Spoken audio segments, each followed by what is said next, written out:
کیسے؟ اگر آج آپ سے کوئی پوچھ دے یا کہہ دے خدا نخواستہ کہ اللہ نہیں ہے تو کیا کریں گے آپ کا دل تو ایسے ہل گیا، بات تو وہیں ختم ہو گئی، ایمان وہیں دھرا کا دھرا رہ گیا۔ اگر کسی نے آج آپ سے کہہ دیا کہ تمہارا اللہ جو ہے اس کے پاس یہ طاقت نہیں ہے، یا اس کے پاس یہ قوت نہیں ہے، یا وہ خدا نہیں ہے، پھر کیا ہوگا؟ اس بات کو سمجھنا بے پناہ ضروری ہے کہ اب وقت آ گیا ہے کہ ہمارا بچہ اس بات کو سمجھے، اس بات کو جانے کہ اللہ ہے، اللہ حق ہے۔ یہ کیسے سمجھے گا یہ بچہ؟ ہم لوگ مسلمان ہونے کی حیثیت سے یہ کیسے سمجھائیں گے اس بچے کو کہ اللہ ہے؟ ہم لوگ رسالت کے بارے میں کیسے سمجھائیں گے؟ ہم لوگ قرآن کے بارے میں کیسے سمجھائیں گے؟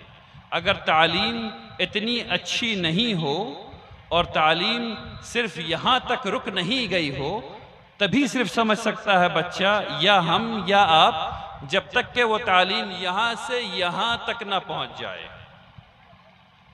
کون سا قلب اللہ کو قبول ہے؟ صرف ایک قسم کا، کوئی دوسرا قلب اللہ کو قبول نہیں ہے۔ کون سا قلب؟ وہ قلب جو سلیم ہے۔ سلیم کا کیا مطلب ہوا؟ وہ جو مڑا ہوا نہیں ہو، جو بالکل سیدھا ہو، جس میں کوئی کھوٹ نہیں ہے۔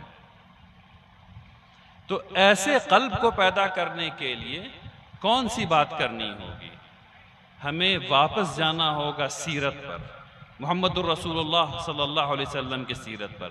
یہ دیکھنا ہوگا کہ شروع کے زمانے میں صحابہ کرام کیسے اللہ پر ایمان قائم کر رہے تھے اپنے دل کا۔ یعنی ایسا تو نہیں ہوا نا کہ رسول اللہ صلی اللہ علیہ وسلم نے صحابہ کرام سے کہا کہ مسلمان ہو جاؤ، وہ مسلمان ہو گئے اور اس کے بعد تمام چیزیں جو ہیں ان کی زندگی کی سیدھی ہو گئی۔ نہیں، ایمان کا ایک سفر ہے۔ ہم سب لوگوں کو پتا ہے کہ ایمان کا ایک سفر ہے۔ جب ہم کہتے ہیں لا الہ الا اللہ محمد الرسول اللہ، ہم لوگ ٹیکنیکلی مسلمان ہو جاتے ہیں۔ یہاں پہ ٹیکنیکلی مسلمان ہو گئے، مومن نہیں ہوئے ابھی، مومن نہیں ہوئے ابھی۔ کیسے میں کہہ رہا ہوں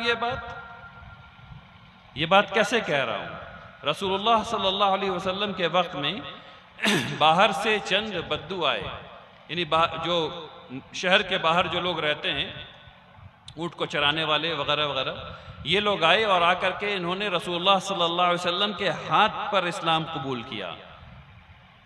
میرے جیسے کمظرف انسان کے ہاتھ پر نہیں، محمد الرسول اللہ صلی اللہ علیہ وسلم کے ہاتھ پر، اور کہا لا الہ الا اللہ محمد الرسول اللہ۔ اور اس کے بعد انہوں نے کہا کہ ہم ایمان لے آئے، ہم مومن ہو گئے۔ تو پوری آیت اتری کہ کہو ان سے کہ تم ابھی مومن نہیں ہوئے ہو۔ اب مومن کیسے ہو گئے؟ یہ وہ سمجھنے والی بات ہے جو میں آپ کو سمجھانا چاہتا ہوں۔ ہم سب لوگ ایمان کے ایک سفر پر ہیں، ہم سبھی حضرات ایمان کے سفر پر ہیں۔ ہم سب لوگ یہ کلیم کر سکتے ہیں کہ ہم مسلمان ہیں، ہم میں سے کوئی یہ کلیم نہیں کر سکتا کہ ہم مومن بھی ہو گئے ہیں۔ وہ ایک سفر ہے، اور وہ سفر کیسے پورا ہوگا؟ جب ہم سمجھیں گے آمنت باللہ وملائکتہ وکتبہ ورسلہ والیوم الخیر والقدر خیرہ وشرہ من اللہ تعالی والبعث بعد الموت۔ ان تمام چیزوں کو اب اللہ کیا ہے، فرشتے کیا ہیں، قرآن کیا ہے، رسول کیا ہے، موت کیا ہے، اٹھائے جانے کا کیا مطلب ہے، جب ان چیزوں کو سمجھنا شروع کریں گے۔ اور کیسے؟ ایک دو واقعہ سناتا ہوں آپ کو۔ مکے کا واقعہ سنیے، جب اسلام ابھی قرآن شریف نازل ہونا شروع ہوا ہے اور صحابہ اکرام کیسے نماز پڑھ رہے ہیں۔ رات بھر کی نماز اس وقت واجب ہے۔ شروع میں صحابہ اکرام رات بھر کی نماز پڑھ رہے ہیں اور کھڑے ہیں، قیام اللیل ہو رہا ہے رات بھر۔ کس لیے؟ تاکہ اللہ کا ایمان دل میں اتر جائے۔ اور رات بھر یہاں تک کہ کچھ صحابہ اکرام نے رسی ایسے اپنے چھت سے لٹکا لی ہے اور وہ رسی کو پکڑ کر کے کھڑے ہوئے اور قرآن پڑھ رہے ہیں تاکہ نیند نہ آ جائے. رسی پکڑے ہیں اور کھڑے ہیں تاکہ نیند نہ آ جائے. جب سیرت پڑھیں گے تو یہ سارے واقعات ملیں گے. تو اس طرح سے ایمان کو دل میں اتارنا پڑتا ہے. جب ایمان دل میں اترے گا تب پتہ چلے گا کہ اچھا بھائی یہ جو ہم کام کر رہے ہیں اس کا مقصد یہ ہے کہ اللہ کی رضا حاصل ہو جائے. کیوں؟ کیونکہ رسول اللہ صلی اللہ علیہ وسلم نے فرمایا، کیا کہا انہوں نے؟ کہ وہ شخص ایمان نہیں لایا. اچھا اس کا ترجمہ بعض لوگ کرتے ہیں وہ مومن نہیں ہوا.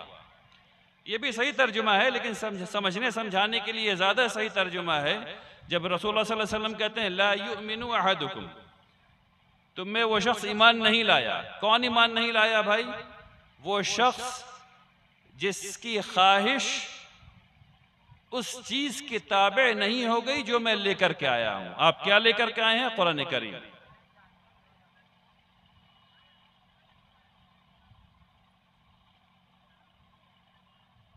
بیٹھ جائیے جہاں جگہ ملے وہیں بیٹھ جائیے انشاءاللہ. تو جب تک کہ آپ کی خواہش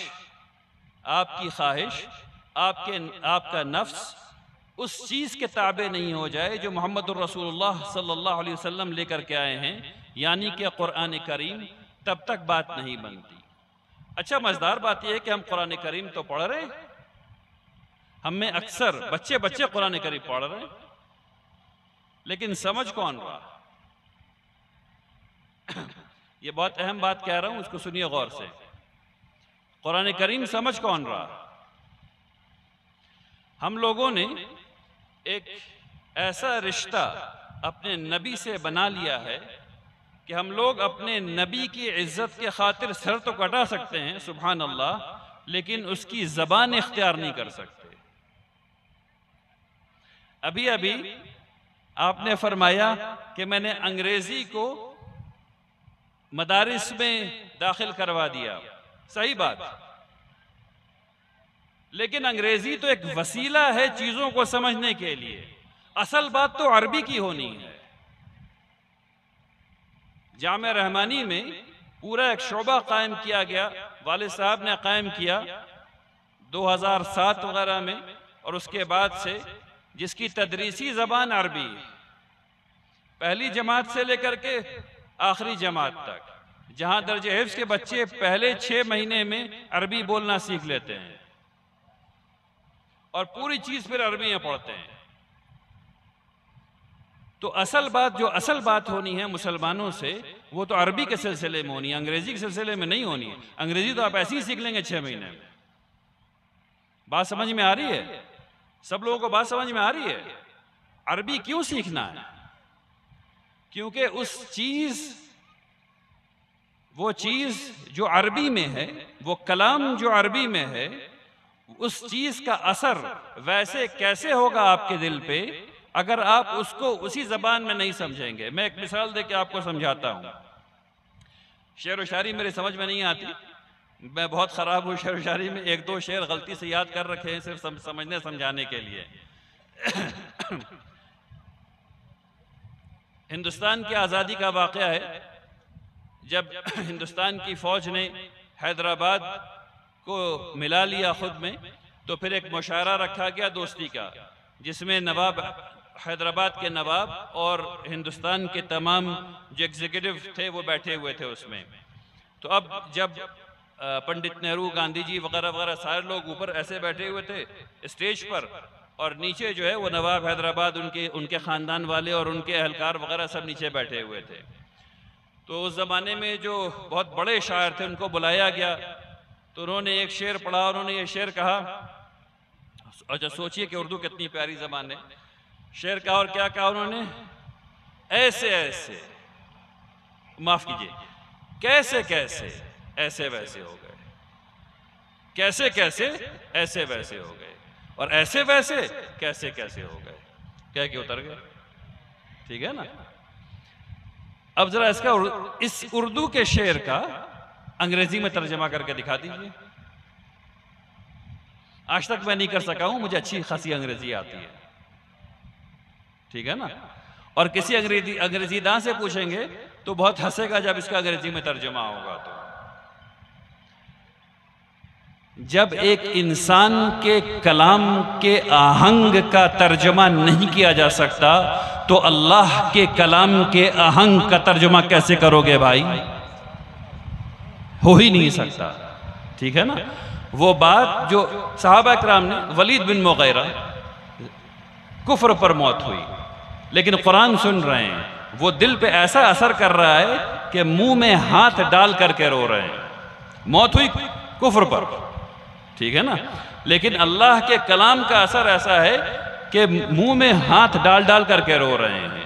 اور ہم ہیں کہ ہمارے سامنے سورہ رحمان پڑھی جا رہی ہے، پتہ ادھر سے گئی ادھر سے نکلی، ادھر سے گئی ادھر سے نکلی، سورہ واقعہ پڑھی جا رہی ہے، ادھر سے گئی ادھر سے نکلی، سورہ حدید پڑھی گئی، ادھر سے گئی ادھر سے نکلی۔ اگر 4 عربی کے الفاظ سمجھ میں آ جاتے تو آنکھ روتے روتے دکھ جاتی۔ تو بات جو ہے وہ عربی کی ہونی ہے۔ مسلمان ہم سب لوگ عربی کیوں نہیں سیکھ رہے؟ ہم لوگ اصلاح معاشرہ کرنا چاہتے ہیں۔ میں آپ کو صرف ایک بات کہتا ہوں، تمام جہیز کی لعنت، تمام عصبیت کی لعنت، تمام تاش کی، شراب کی، تمام بدعت کی لعنت، تمام چیز کی لعنت صرف ایک چیز سے ٹھیک کی جا سکتی ہے، عربی۔